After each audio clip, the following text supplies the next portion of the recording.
प्रस्तुत है तेनालीराम की अगली कहानी, उधार का बोझ। एक बार किसी वित्तीय समस्या में फंसकर तेनालीराम ने राजा कृष्णदेव राव से कुछ रुपए उधार लिए थे।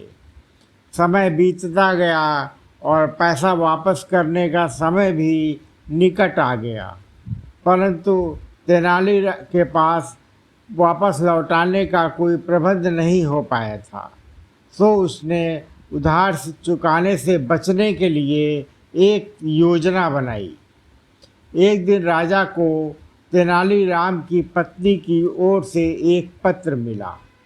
उस पत्र में लिखा था कि तेनालीराम बहुत बीमार है।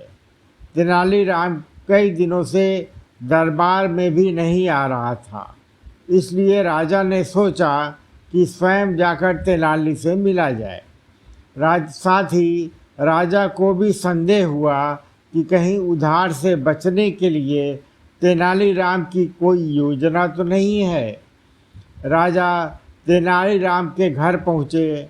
वहाँ तेनालीराम कम्बल ओढ़कर पलंग पर लेटा हुआ था। उसकी ऐसी अवस्था देखकर राजा ने उसकी पत्नी से कारण पूछा। वह बोली, महाराज, इनके दिल पर आपके दिए हुए उधार का बोझ है। यही चिंता इन्हें अंदर ही अंदर खाए जा रही है और शायद इसी कारण यह बीमार हो गए।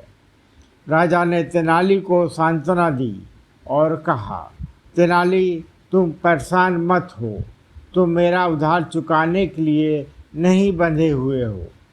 चिंता छोड़ो और शीघ्र स्वस्थ हो जाओ। यह सुन तेनालीराम पलंग से कूद पड़ा और हंसते हुए बोला, महाराज, धन्यवाद। यह क्या है तेनाली?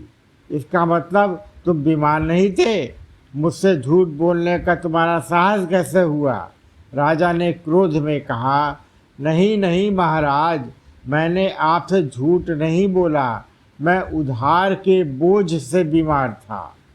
आपने जैसे ही मुझे उधार से मुक्त किया, तभी से मेरी सारी चिंता खत्म हो गई और मेरे ऊपर से उधार का बोझ हट गया।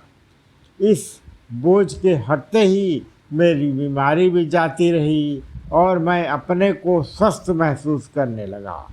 अब आपके आदेशानुसार मैं स्वतंत्र, स्वस्थ व प्रसन्न हूँ। हमेशा की तरह राजा के पास कहने के लिए कुछ न था। वह तेनाली की योजना पर मुस्कुरा पड़े। धन्यवाद।